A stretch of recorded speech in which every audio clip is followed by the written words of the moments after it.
എനിക്ക് മായോട് ഇന്നെന്നല്ല ഒരിക്കലും ഒരു ദേഷ്യവും ഉണ്ടായിട്ടില്ല, ഇനി ഉണ്ടാകത്തുമില്ല. സത്യം പറയാലോ, പവറോൺ ഗസ്റ്റ് ഹൗസിൽ വെച്ച് ഞാൻ മായ അല്പം റാഷായിട്ട് സംസാരിച്ചു. അതിന് ക്ഷമ ചോദിക്കാൻ കൂടിയാണ് ഇപ്പോൾ വന്നിരിക്കുന്നത്. പ്ലീസ് മായേ, മാപ്പ്. ഒരു DGP ഇത്രയും അധപ്പതിക്കാൻ പാടില്ല. DGPക്ക് ക്ഷമ പറയാൻ പാടില്ലെന്നോ പ്രേമിക്കാൻ പാടില്ലെന്നോ ഇന്ത്യൻ പീനൽ കോഡിൽ എഴുതി വെച്ചിട്ടുണ്ടോ?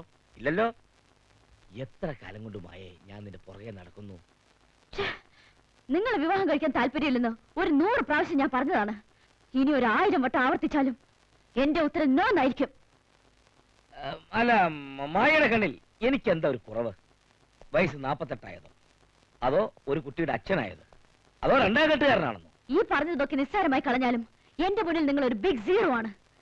പല പ്രാവശ്യം മുഖത്ത് കാറി തുപ്പിയിട്ടും ഒരു പെണ്ണിന്റെ പുറകെ നടക്കുന്ന നിങ്ങൾ ഒരു പുരുഷനാണോ? ഇനി നിങ്ങൾ എന്നെ ഡിസ്റ്റർബ് ചെയ്താ ഞാൻ ആരാണെന്ന് നിങ്ങൾക്ക് മനസ്സിലാവും. പിന്നെ നിന്നെ പോലത്തെ ഒരു നത്തോലി കമ്മീഷണർ എന്നെ വളർത്താനാടി? കാണാൻ നല്ല ഗുമ്മുള്ളൊരു ശരീരം, അതിനോട് ഭാര്യ മരിച്ച് എനിക്കൊരു ഭ്രമം തോന്നി. അതിന് നീ എന്നെ ഒരുപാട് നാള് പാട്ട കൂട്ടിച്ചു. ഇനി നിന്നെ വിടുന്ന പ്രശ്നമില്ല.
പന്നീന്റെ മോനെ ഈ അലാക്കിലെ ഓടിപ്പ്. അല്ലോ, നിങ്ങളായിരുന്നോ? നിങ്ങളുടെ മോറെന്താണപ്പ ഒരുമാതിരി ജിന്നിനെ കണ്ട മാതിരി? കാര്യം പറയടോ. അവള് മരിച്ചു. നിങ്ങൾ ആരെങ്കിലും പൊക്കിയ? വയസ്സെത്ര? 14 16? കമ്മീഷണർ മായാപ്പിള്ള മരിച്ചു. കൊന്നോടോ പിള്ളേ? കൊല്ലാൻ വേണ്ടി ആയിരുന്നില്ലടോ. അവള് ബലം പിടിച്ചപ്പോ ഒരു കയ്യബദ്ധം പറ്റിയതാ. നിങ്ങളുടെ ഒടുക്കത്തെ ആർത്തി കണ്ടപ്പോഴേ നമ്മൾ കരുതിയതാ ഇതിങ്ങനെ വരൂന്ന്. ഞാൻ പറഞ്ഞില്ലേ, മനഃപൂർവ്വം അല്ലായിരുന്നു. ഏതായാലും നിങ്ങൾ ബേജാറാണ്ടിരിക്കേ. ഓട മയത്തിന്മേ ചെറിയൊരു ഡെക്കറേഷൻ. സംഗതി ആത്മഹത്യ. എന്തേ? എന്നെ കൊണ്ടൊന്നും വയ്യ. നിങ്ങളെ ആരെങ്കിലും വിളിച്ചോന്ന്? ഒക്കെ നമ്മളേറ്റെന്ന്. കയ്യിൽ കുപ്പി ഉണ്ടെങ്കിൽ 2 എണ്ണം കൂടെ വീശിയിട്ട് വീട്ടിൽ പോയി കിടന്ന് സുഖമായിട്ട് ഉറങ്ങി. നാളെ പുലരുമ്പോ ഒരു ഫോൺ വരും. ആദ്യം ഒന്ന് ഞെട്ടണം. എന്നിട്ട് ഷർട്ടും മേലൊരു കറുത്ത തുണിയും കുത്തി ചുണ്ടും വിറപ്പിച്ച് ഓട വീട്ടിലോട്ടങ്ങ് പോയാ മതി. നിങ്ങൾ കേറിപ്പോയെന്ന്.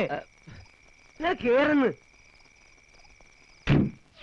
പിറ്റേന്ന് മായാപ്പിൾ ആത്മഹത്യ ചെയ്തു എന്ന് വാർത്തയറിഞ്ഞ് അവിടെ വീട്ടിൽ ചെന്നപ്പോ ഞാൻ കണ്ടത് കയ്യിൽ ഹാൻഡ്കപ്പ് അണിഞ്ഞ് വെയിൻ മുറിച്ച് മരിച്ചു കിടക്കുന്ന മായയാണ്. അപ്പോഴാണ് എനിക്കൊരു കാര്യം മനസ്സിലായത്. കൊലക്കുറ്റത്തിൽ നിന്നും എന്നെ രക്ഷിക്കാൻ മൂസ തെളിവെല്ലാം മായിച്ചിരുന്നു. ഞാൻ പറഞ്ഞ സത്യമാണ് സാർ. മായ കൊന്നത് ഞാൻ തന്നെയാണ്. DGP വിശ്വസിച്ചിരിക്കുന്നത് അയാളുമായി ഉണ്ടായ മൽപ്പിടുത്തത്തിൽ കട്ടിലിൽ തലയടിച്ച് അവർ മരണപ്പെട്ടു എന്നാണ്. ആ കൊലപാതകം ആത്മഹത്യയാക്കി മാറ്റിയെന്നാണ് മൂസ പിള്ളയെ വിശ്വസിപ്പിച്ചിരിക്കുന്നത്. DGP പിള്ള അവിടെ നിന്ന് പോന്നതിനും മൂസ മായാപിള്ളയുടെ വീട്ടിൽ ചെന്നതിനും ഇടയ്ക്കാവണം യഥാർത്ഥ കൊലയാളി അവിടെ വന്ന് പോയിട്ടുണ്ടാവുക. അപ്പോ മൂസയെ കിട്ടിയാൽ ഇതിന്റെ സത്യം അറിയാം. ഇതിലും ഭേദം ജയിലായിരുന്നു. കുറച്ചു ദിവസമായിട്ട് നമ്മൾ ഇവിടെ കിടന്ന് ശ്വാസം മുട്ടുക. നിങ്ങൾ എന്താന്ന് വെച്ചാ പെട്ടെന്ന് തീരുമാനിക്കും. ഒന്ന് തുള്ളാന്നില്ലടോ കാക്ക, അല്ലെങ്കിൽ താൻ അവന്റെ മറ്റേടത്തേക്കല്ലേ തന്റെ ശ്വാസം മുട്ടിൽ അവൻ മാറ്റി തരും. ഒന്നും വേണ്ടായിരുന്നു ഇപ്പൊ തോന്നുക. നേരെ ചൊവ്വ ഒരു വറ്റിറങ്ങുന്നില്ല എനിക്ക്. അരി എത്തിയാൽ പിന്നെ വറ്റിറങ്ങാൻ പ്രയാസമായിരിക്കും മൂസ.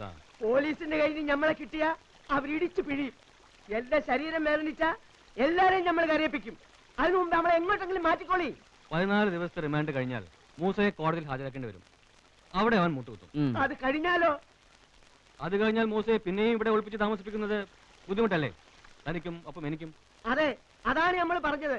ഗ്വാളിയർ പാലസിലോ മൈസൂർ പാലസിലോ എങ്ങോട്ടെങ്കിലും നമ്മളെ മാറ്റിയാ മതിയെന്ന്. പക്ഷേ തമ്പ്ര ഒന്നും ഓർക്കണം, 1-2 കോടി രൂപയുടെ ലാഭമല്ല നമ്മൾ ഉണ്ടാക്കി തന്നിരിക്കുന്നത്. പാലസിലാണെങ്കിലും പണം വേണം ജീവിക്കാൻ. പക്ഷെ പിണത്തേൻ ജീവിക്കാൻ പണം വേണ്ട മൂസേ.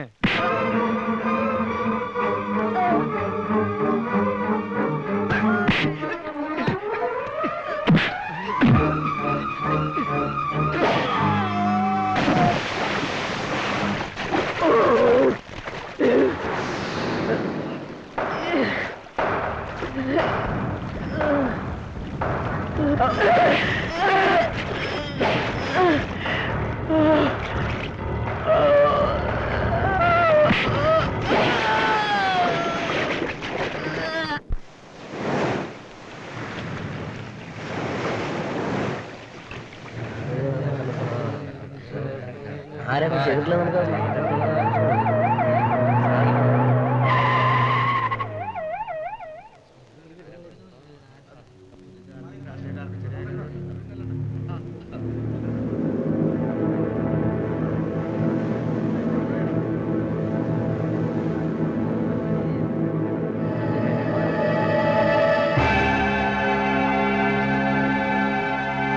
സാഹിബിന് പോലീസുകാർ തല്ലിക്കൊന്ന് കൊണ്ടിട്ടതാണ് അവിടെ.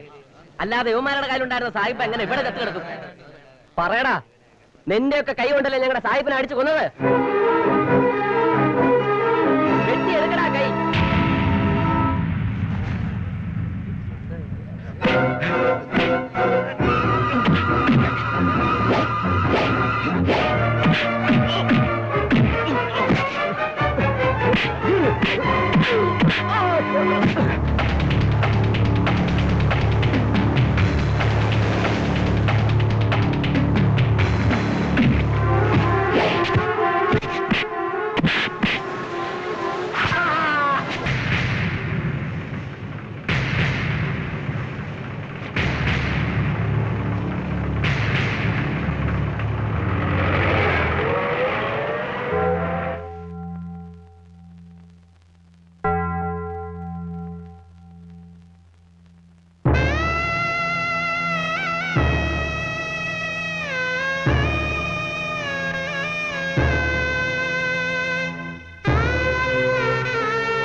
ക്രൈംബ്രാഞ്ച് മാസികയും ഈ പ്രോപ്പർട്ടി ലിസ്റ്റിൽ മിസ്സിംഗ് ആണ് സർ. മനഃപൂർവ്വമാണ് ആ മാസിക ആരെങ്കിലും നീക്കം ചെയ്തതെങ്കിൽ ചെറിയാൻ ഐസക്കിന്റെ ക്രൈംബ്രാഞ്ച് ശരിക്കും ആരുടെയെങ്കിലും കുറ്റപത്രമായിരിക്കും. മൂർത്തി സാർ എവിടെ? നാളെ വോട്ടിംഗ് ആണ്. വോട്ടേഷൻ ലിസ്റ്റും കൊണ്ട് അവസാന റൗണ്ട് പര്യടനത്തില. ദേശക്കരെ സാറ് മറന്നു. ബാലറ്റ് പെട്ടിയിൽ തോറ്റാലും ഇവിടെ നമ്മൾ ജയിക്കണം സേവ്യർ. ആലോചിക്കാൻ സമയമില്ല. ക്രൈംബ്രാഞ്ചിനെ ഒന്ന് പൊക്കണം സർ. അടിക്കല്ലേ സാർ. പല മാന്യന്മാരുടെയും പുറത്തു പറയാൻ കൊള്ളാത്ത പല രഹസ്യങ്ങളും എനിക്ക് പറഞ്ഞു തന്നത് കമ്മീഷണർ മായാപ്പിള്ളയായിരുന്നു സർ. മാസിക തുടങ്ങാൻ പൈസ തന്ന് സഹായിച്ചതും അവരാ. ആദ്യ ലക്കം തന്നെ ഒരു സംസാര വിഷയമാകാൻ എന്തെങ്കിലും ഒരു ഹോട്ട് ന്യൂസ് പറഞ്ഞു തരണമെന്ന് ഞാൻ അവരോട് പറഞ്ഞു.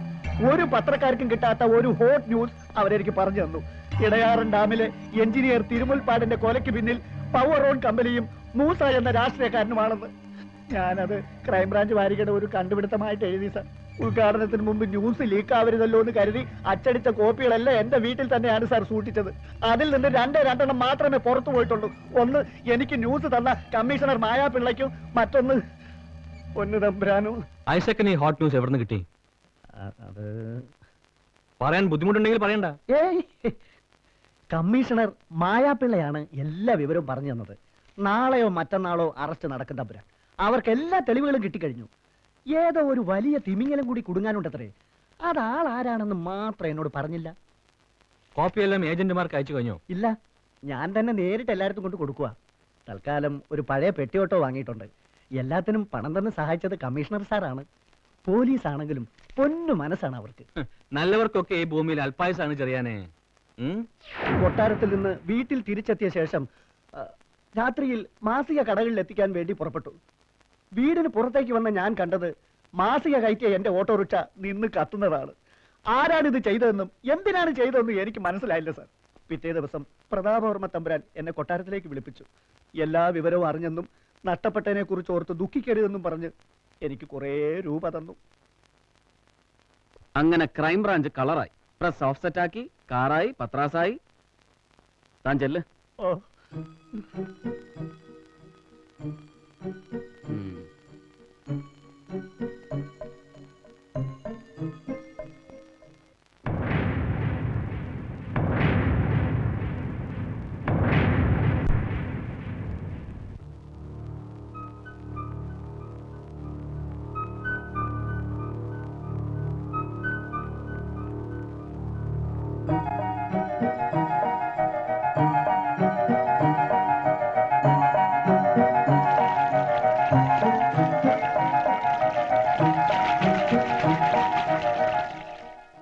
അടൂർ കോവിലകത്തെ ഇളമുറ തമ്പുരാന് മായാപ്പിള്ളയോട് ഇത്രയും അടുപ്പം വരാൻ കാരണം? സേവ്യർ,